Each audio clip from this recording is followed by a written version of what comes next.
बिहार की सियासत से जुड़ी एक बड़ी और रोचक खबर हम आपको बताने जा रहे हैं। वो खबर बताने जा रहे हैं जिसे सुनकर एनडीए के नेता भी चिंता में डूब जाएंगे और इंडिया अलायंस के नेता भी, कुछ नेता चिंता में डूबेंगे और कुछ नेता जश्न मनाएंगे। खबर ही ऐसी है।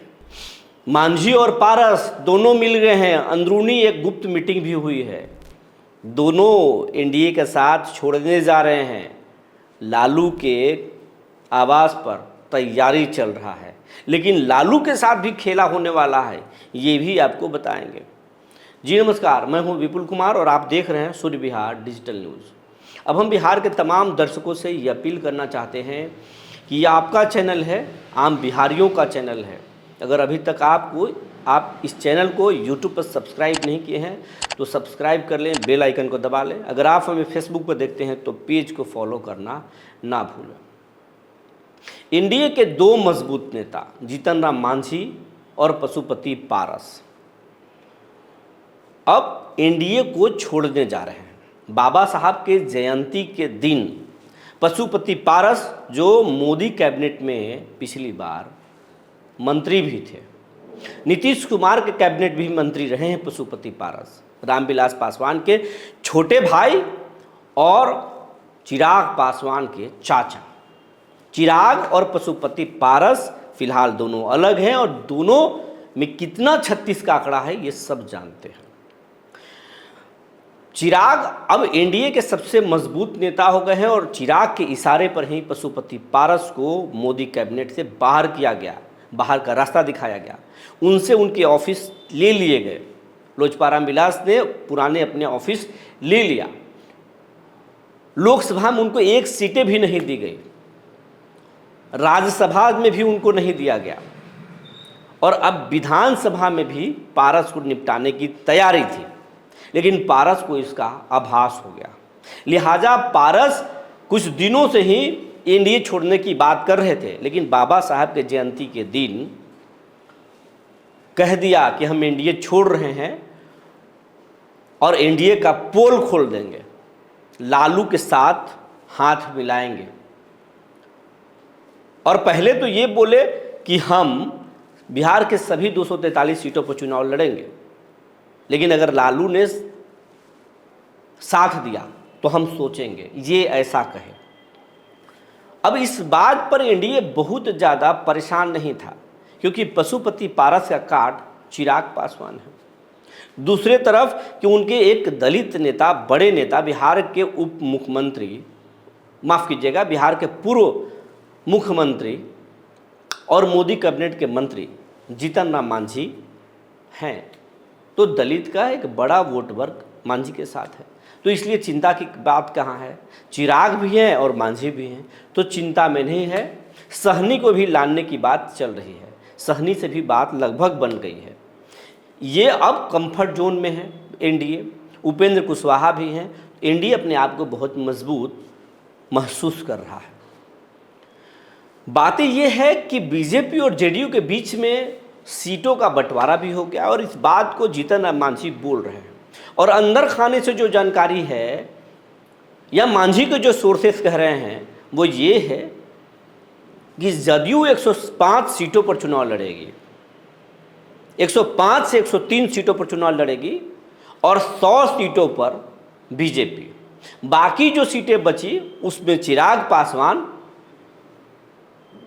को 20 से 22 सीटें, कुछ सीटें जीतन राम मांझी को 5 से 6 सीटें, उपेंद्र कुशवाहा को कुछ सीटें और बाकी जो सीट बच गया उस सहनी के लिए रखा गया। पशुपति पारस को लगभग आउट ही कर दिया गया। अगर वो रह जाते हैं तो 1-2 सीटें दे दी जाएगी खुश करने के लिए।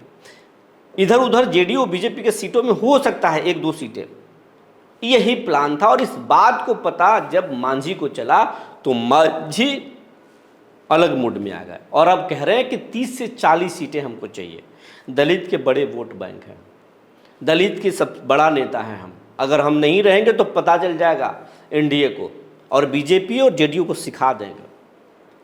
मांझी की बात को भी हल्के में एनडीए ले रहा है। लेकिन अंदरूनी खबर ये है कि जीतन राम मांझी और पशुपति पारस दोनों के बीच में एक सीक्रेट मीटिंग हुई है और एक सीक्रेट डील चल रही है कि जो खेल चिराग पासवान 2020 में नीतीश कुमार के साथ किए, वही खेल 2025 में क्यों ना चिराग पासवान और नीतीश कुमार के साथ खेल दिया जाए, ताकि दोनों को पता चल जाए मांझी और पारस की ताकत। और ये दोनों अब लालू से हाथ मिलाने जा रहे हैं। कुछ सीटें मिलेगी और बाकी सीटों पर ये उम्मीदवार उतार देंगे। जहां जहां चिराग के कैंडिडेट होंगे वहां पर पशुपति पारस उम्मीदवार उसी जात के उम्मीदवार को खड़ा कर देंगे। जहां पर चिराग के पार्टी से सवर्ण खड़ा होंगे वहां पर वो पासवान दे देंगे, और जहां पर पासवान होंगे वहां पर वो सवर्ण खड़ा कर देंगे। इस तरीके के बात चल रही है। मांझी इधर जेडीयू को डेंट लगाने में है कि जेडीयू के जहां टिकट होगा वहां पर हम उस तरीके के विषाद बिछा देंगे ताकि दोनों को नुकसान होगा। और इससे बीजेपी को नुकसान नहीं होगा, क्योंकि बीजेपी इन दोनों पार्टियों को खत्म नहीं कर रही है। चिराग और नीतीश ही इन दोनों को नुकसान पहुंचा रहे हैं, ये उन लोगों को लग रहा है।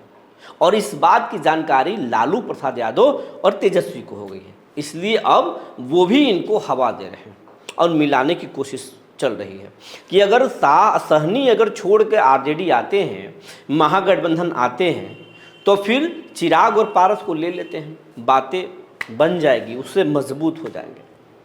और इसी पर बात बढ़ रही है।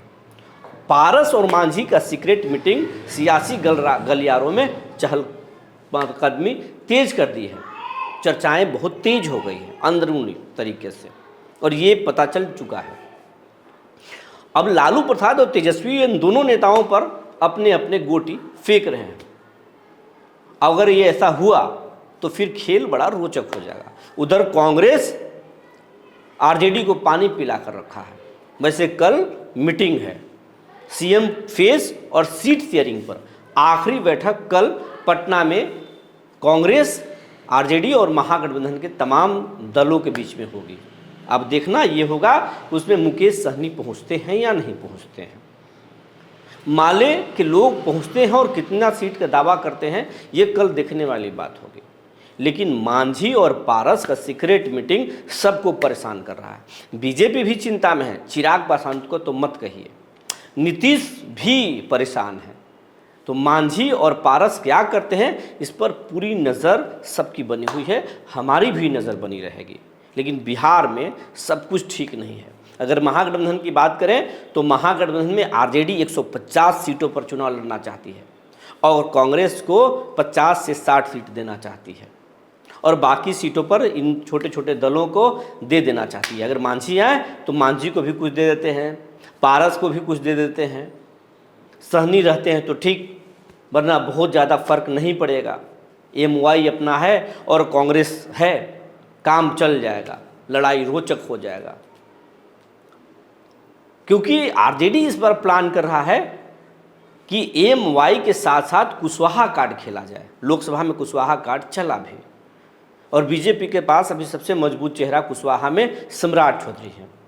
बीजेपी को मालूम है कि सम्राट की वजह से सारा कुशवाहा वोट इस बार आने वाला, लौकुश का वोट खराब नहीं होगा, नीतीश और सम्राट के साथ ही आएगा। लेकिन तेजस्वी बिछा रहे विषाद कि इस बार कुशवाहा कार्ड खेलेंगे और फिर लोकसभा वाला खेल दोहरा देंगे। तो ये सब कुछ अलग अलग सियासी दल अलग अलग अपने हिसाब से गोटी सेट कर रहे हैं। लेकिन क्या कुछ होगा ये जैसे जैसे चुनाव नज़दीक आएंगे तभी पता चलेगा। जो जानकारी निकल कर आई थी हमने आपको बता दिया। तब तक के लिए धन्यवाद।